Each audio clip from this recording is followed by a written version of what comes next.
of LSU baseball, the development god himself, Coach Jay Johnson, fresh off a dominant opening to the season. Coach Johnson, what's going on, man? Thanks so much for joining us today. Yeah, sorry I missed you guys yesterday. Oh, it's all good, bro. You were in the lab. I got distracted with my job. I apologize. Coach, it's okay. We just got distracted because somehow Andrew Jones isn't in the Hall of Fame. And so, that's all I've been doing, just looking at the stats and wondering why. So it happens. That's a good player, man. That's a really good player.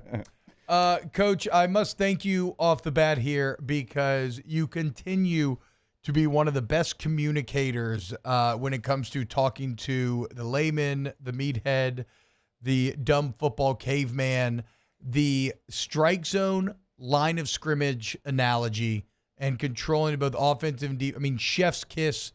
Coach, you have really helped me frame that in my head. I mean, always do is important, but now I can see it exerting the same control over the game that it does when you dominate in the trenches. How did you arrive at, I know you kind of talked about it in the past, but how did you arrive at speaking in football terms when talking about baseball? Well, it starts way back when. I was actually a pretty good running back. Wasn't quite as good as Hester, but pretty close. I bet you can move. And then looking at it, just the good days were when you couldn't see any defenders and, there was an open space for like 14, 18 yards. And then when they weren't doing their job and you're 5'7", 165 pounds, those weren't awesome days, So no, I just actually heard a guy named Andy McKay. He's way up with the Seattle Mariners, one of the best baseball people I know. I heard him use it as a analogy, and I was like, that's totally how we're going to talk about this thing. Yeah, and so I have to give all the credit to Andy McKay, and our players know I talk in football terms all the time. Free base war is a turnover battle. So it kind of fit in how we were framing everything else. Well, and so you mentioned doing your job, and I'll say this, Coach, y'all are dominating in the trenches right now. I mean, the amount of strikes, the strikeout to walk ratio. You talked about the 18 quality at bats in a row the other night. It's almost been perfect baseball up to this point. Is there a kind of, are you seeing a sentiment around the team? It almost has the feeling of going to be like, okay, who's going to make the first mistake? Because everybody that has had opportunity thus far just feels like they've played perfectly. Well, I like the engagement and what the players can control so far. The competition is going to get a lot better. It'll get better this weekend, actually. And so it's going to get tested. So the key is when it gets tested and things don't go as smoothly or as perfectly, do the players stay in their plan? And like I said, that'll be a step up this weekend. It'll be a step up as we move through the schedule, as we know, getting into SEC play. So, but I do like the engagement level and the things that lead to success and winning and good play. And it goes back to the strikes. Like on the pitching staff side, the pitch quality is the pitch quality regardless of who's standing in the box. Mm-hmm. That's been at a high level. And guys just haven't really given anything away at the plate. And again, we'll face tougher pitching, but they're at least doing what we're asking them to do. Coach, when you're, bringing different people in throughout the game here early in the season, is all of that pretty much scripted? Is that like, okay, hey, when we get to this situation, or does some of that happen kind of organically? Like a situation, you can see it kind of starting to pop up, and you're like, hey, I want to see how he handles this current situation, be it at the plate or on the mound or wherever.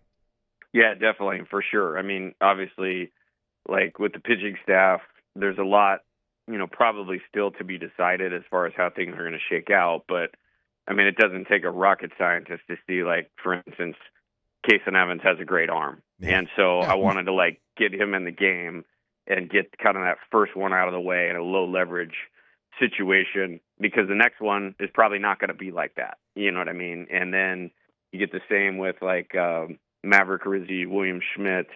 I could go on and on and on. I mean, basically, we were able to get everybody in a spot to get their feet wet. So it gets that out of the way. But then, does Kason Evans play well off of a Kate Anderson like we think he does. And so that would be a spot where he would maybe follow him up. With William Schmidt, guy's obviously going to be a starter. So, like, I was trying to get the pitch count up a little bit, but he got everybody out so fast. I looked up, and it was 8 outs and 28 pitches on the board. It's like, hey, you're doing great, man, but you're not helping me do what I'm trying to do here. So. Coach, I thought you would appreciate this. Speaking of William Schmidt, I saw somebody on Twitter that maybe they're not a college baseball fan. Maybe they're just a baseball fan. They're like, hold up. Why is this young man throwing 97 in college baseball and not in the minor leagues? Yeah. Yeah, I mean, thank God. He's not, right? But that's the kind of player you're getting now, though. Yeah, nobody can get their head around, like, he just wanted to do this.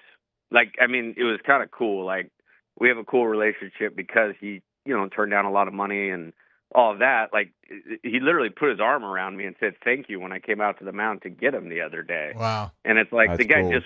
he just wants to be here. And that's all that it comes down to. And I'm very thankful for that and excited to see him continue to grow into what we think is going to be a great pitcher. So, Coach, one of the early developing storylines here is just kind of the embarrassment of competitive depth that you have on this roster. And it's a real credit to you and the rest of this staff. And I know you just pour hours and hours into roster construction, and you're seeing it now. What's your message maybe to guys that haven't gotten their chance yet, haven't gotten to play here early on, but you think will factor in still down the road? What are you telling them? Yeah, I mean, like, I'm looking at it a little differently right now. Like, everybody always asks me about the outfield, and rightfully so. Like, we're trying to take, like, Josh Pearson, Jake Brown, Ethan Fry, Ashton Larson, and out of that create, like, one All-American player between, like, the four of them and, like, one All-SEC player. And if you slot them right, that's exactly what you have. Now, all four of those guys, if they ended up playing, and it wouldn't surprise me if they all did at some point, we'd be fine. But, like, just communicating, like, hey, look, like, if you're not in there, it's not an indictment on you. This is what I'm trying to do. And then you go past that, and it's like, I'll use an example of Tanner Reeves. Like, Tanner Reeves has played in all 4 games, doesn't have a start yet, but if he did, we would be great. This is what we need him to do. Mick Paul is 2 for 2 with the walk. Yeah. The pitchers, like, it's really good that I will say that the vibe in here right now, and again, there's been zero adversity, but the vibe in here is very much about the team and doing what they can control. And as coaches, it's our job to communicate a path to improvement for every player and kind of what we need them to do. And so just like yesterday, I missed my interview with you guys because I was working on something with one of those players to make sure it was really clear what we're trying to get after. Coach, one of the things I always find fascinating is when you ask different coaches, different sports, and we just had Jay Clark on, and we asked him kind of the same question here. Like, out of this weekend, what are you trying to make sure y'all get done? Like, what's that one thing? Because you mentioned, like, okay, cage work and different things, like, as a team maybe, and Betterina gave us an answer yesterday, but for you this weekend, like, what do you want to make sure gets done out there in the box? Well, I want to improve. The games will be harder. There's no question about that. Unless I'm completely missing something, the games will be more difficult. And to stay in plan as the games get more difficult. You can't control the weather. It's cold. I mean, yesterday you could have hit it 17 times and it wouldn't have gone out to left field. You know, so like you're probably going to be playing in close games. We actually lost a game here last year in these same conditions to Stony Brook, and Jared Jones hit 118 off the bat and then didn't go out. I remember that.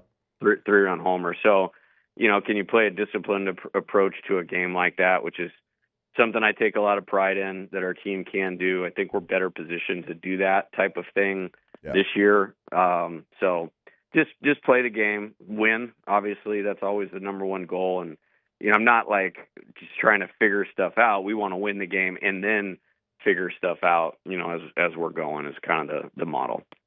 Coach Jay Johnson, thank you so much, man. Again, thank you for taking time. I know you are busy 24/7.